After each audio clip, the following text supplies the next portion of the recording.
Baik,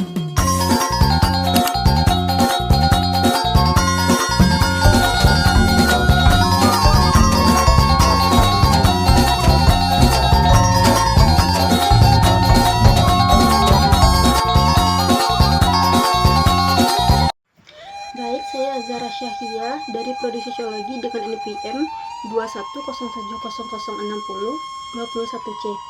Saya akan membacakan materi tentang asal-usul bahasa Minangkabau. Keberasaraan bahasa Minangkabau menurut sejarah dari Arif 2015, Kota Padang pada abad ke-19 merupakan kota kosmopolitan.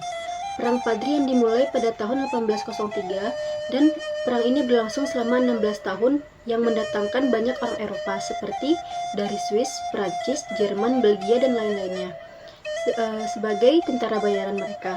Beberapa dari mereka kemudian menetap di Padang, terutama karena alasan perdagangan. Karena diundang untuk perang, sebagian besar orang Eropa yang datang adalah laki-laki. Assalamualaikum warahmatullahi wabarakatuh. Saya Sofana Afrianto dengan NPM 21070066. Baiklah, saya akan melanjutkan materi yang kedua. Mereka yang menetap akhirnya memperistri perempuan setempat dan memiliki kultur Indo-Eropa yang berbeda dengan Eropa totok maupun lokal. Kaum Indo inilah yang pertama kali menguasai media cetak di Minangkabau. Surat kabar paling tua, Sumatera Koran, terbit pada 1859 dan memiliki LNHA, Kathleen yang merangkap sebagai redaktur. Surat kabar milik kaum Indo umumnya berbahasa Belanda dan berisi berita perdagangan dan iklan. Sekian materi dari saya, terima kasih. Baik, perkenalkan nama saya Mujidlah David, NPM 22090073. Di sini saya akan melanjutkan materi sebelumnya, yaitu Arnold Smaskey adalah salah satu pengecualian. Ia menulis dalam bahasa Melayu dan banyak menaruh minat terhadap kebudayaan Melayu. Ia menerjemahkan sebuah kabar atau salah satu bentuk sastra Melayu, syair-syair Mutul Tatuli, sejarah berdirinya pohon, atau sejarah lengkap dari masa VOC sampai pemerintahan Inggris di Kota Padang, hingga transkripsi dan penerbitan pantun dan syair karya Syekh Daud. Dengan didanai gereja, ia menerbitkan Bentara Malajoe. Namun, surat kabar ini hanya berumur 1 tahun karena perselisihan dengan gereja. Namun, masyarakat Minangkabau telah mengenal aksara jauh sebelum itu. Kenalkan, nama saya Maindra Niko, NPM 2203090063 dari Prodi Pendidikan Ekonomi 22C. Tradisi baca tulis Al-Quran yang dibawa Islam dan berkembang di surau memunculkan hibrida aksara Arab yang dipakai sebagai transliterasi bahasa Melayu. Sebelumnya pun berkembang aksara Sumatera kuno. Meski masih sangat terbatas di kalangan elit kerajaan dan pendeta agama, keberaksaraan ini pada akhirnya abad ke-19 dan awal abad ke-20 masih terbatas dalam kalangan masyarakat Minangkabau. Kenalkan, saya Lutfi Fatmarini dengan NPM 2203090048 dari Prodi Pendidikan Ekonomi 22C. Baiklah, saya akan menjelaskan materi tentang jenis bahasonan ampe. Dalam berbahasa, masyarakat Minangkabau memiliki kesantunan dan tata krama dalam berkomunikasi, seperti yang dikenal dengan katonan ampe. Yang pertama, kato mendaki adalah bahasa yang digunakan kepada lawan bicara yang lebih dewasa, seperti digunakan kepada orang tua, mama, dan guru. Yang kedua, kato manurun adalah bahasa yang digunakan kepada lawan bicara yang lebih kecil, seperti guru berbicara kepada muridnya.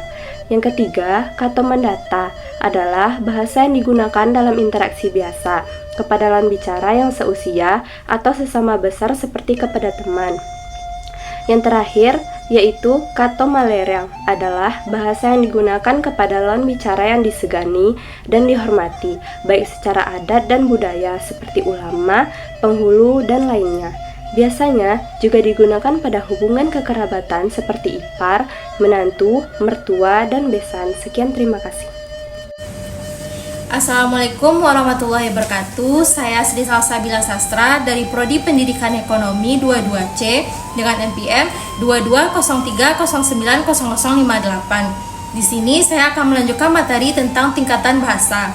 Dalam bahasa Minang terdapat 4 ragam bahasa lisan yang mempengaruhi dan sangat bergantung pada situasi dan kondisi pada saat bahasa tersebut akan dipergunakan. Wujud bahasa lisan di Minangkabau dapat dilihat dalam bahasa adat, bahasa surau, bahasa parewa, dan bahasa biasa. Yang pertama, bahasa adat. Biasanya banyak dipergunakan dalam kegiatan-kegiatan adat. Dalam ragam ini mengandung pepatah petitih, pantun adat, mamangan, dan bentuk-bentuk bahasa kias lainnya.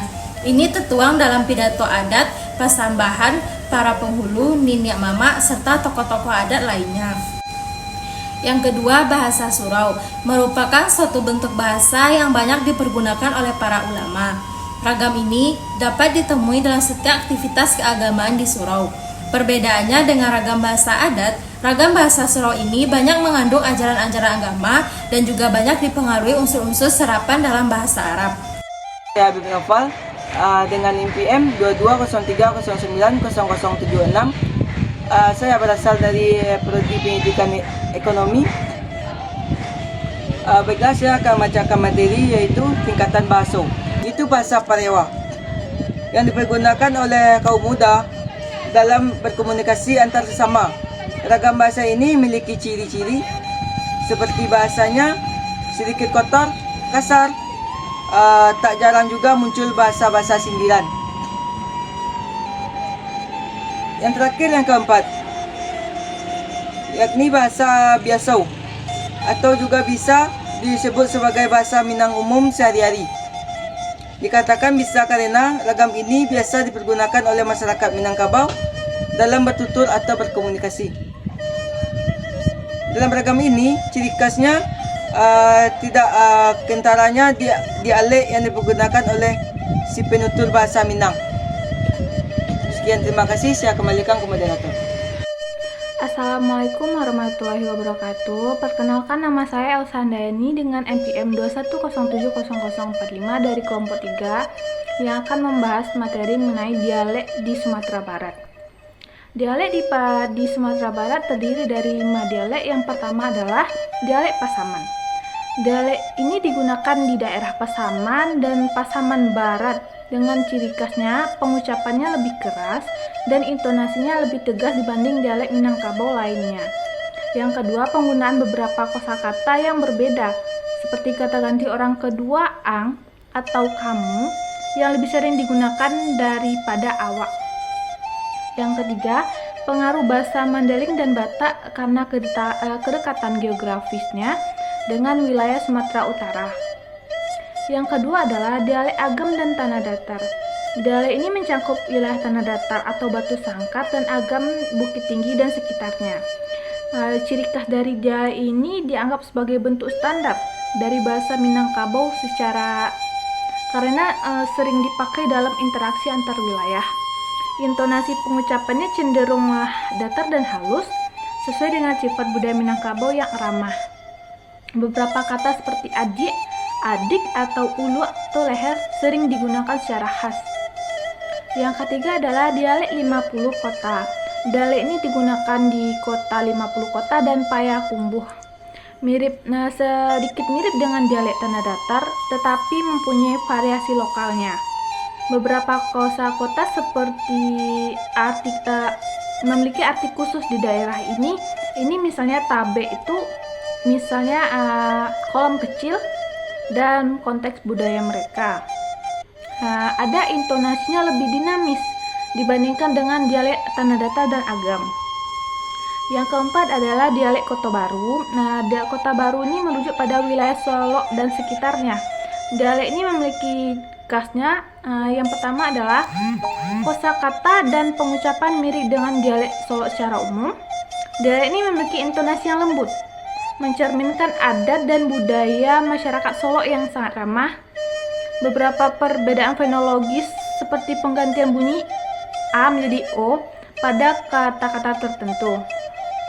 Yang terakhir adalah dialek Pancung Soal. Ini bisa berasal dari wilayah pesisir selatan, terutama di Pancung Soal. Dia mempunyai karakteristik.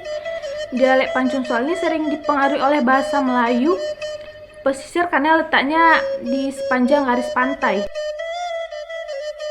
Si Sawaga yo dataran dia dataran ionya mode tasuwu lah namo nagariga di situ banyak dataran, jadi uang-uang situ banyak punya sawah, jadi deh unik ini deh.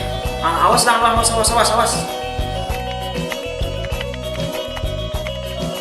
Boy, apa kau banyak deh, sehat? Deh, litak kau ini gini ha. Aduh, terima kasih dah. De panen lai lalu es pantai kamar dua. Aku ke Baudak nih dah, ini saya ada di situ. De lita en lai makan di dapur ya. Panen din lai. Apa ka Baudak ni? Kenapa dinai? Dan sambah kasutan ditibokan. Tantang sambah jo menyambah kok kurang tarati jo mujidlih kok kurang lelo jo sopan rila jo maaf ambo minta jo banasutan ambo jalang. Sungguh pun sutan surang nan dituntui batin nyo bakeh nan basamu samego tumpuan pun tiang sari ada nan bapakai naza kapado nan basamu. Nini mama kunjungan salam surato alim jo ulama cukui jo tuo cadia pandai kari baik samo dicinto nan mudo arif budiman bundo kandung samo di dalam sambahan ambo juo salam disinan ditibokan. Apolah salam nan ka ambo tibokan kapado sultan mahukum di ateh kato maukua di ateh kayu manyang di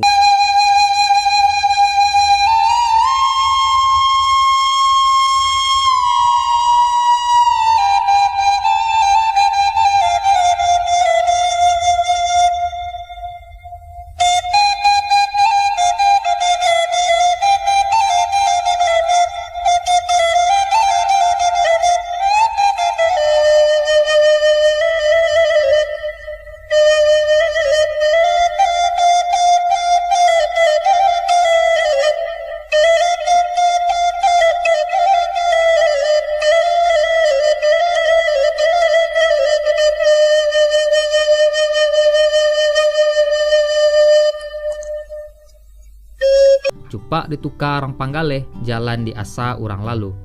Ini adalah nasihat agar jangan mengganti peraturan ataupun kesepakatan bersama dengan seenaknya, hanya karena sebagian kecil pro kontra yang datang dari luar.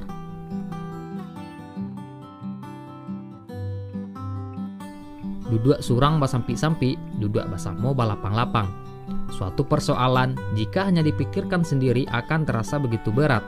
Tetapi jika dimusyawarahkan akan mendapatkan pencerahan serta jalan keluar.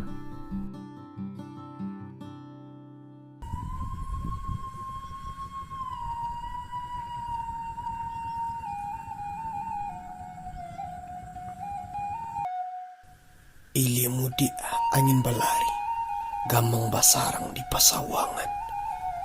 Buah pikir, alum juo berujung. Kini badan sadang dilamun-lamun ombak. Angin badai lawik menggilo, patui tungkah kilek menyambung. Kalam nambukan alang-alang. Indak kama kamanggapai dia. Lapeh kato lapelah janji. Lapelah hubu saidui samati. Tak guno disesali. Pak itu kata adik.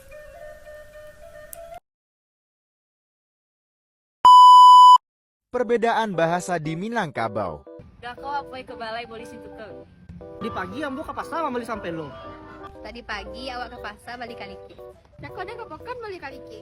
Pagi cako dan ke pasar beli botya. Tadi pagi awak ke pasar membeli kaliki. Tadi pagi awak ke pasar balik kaliki.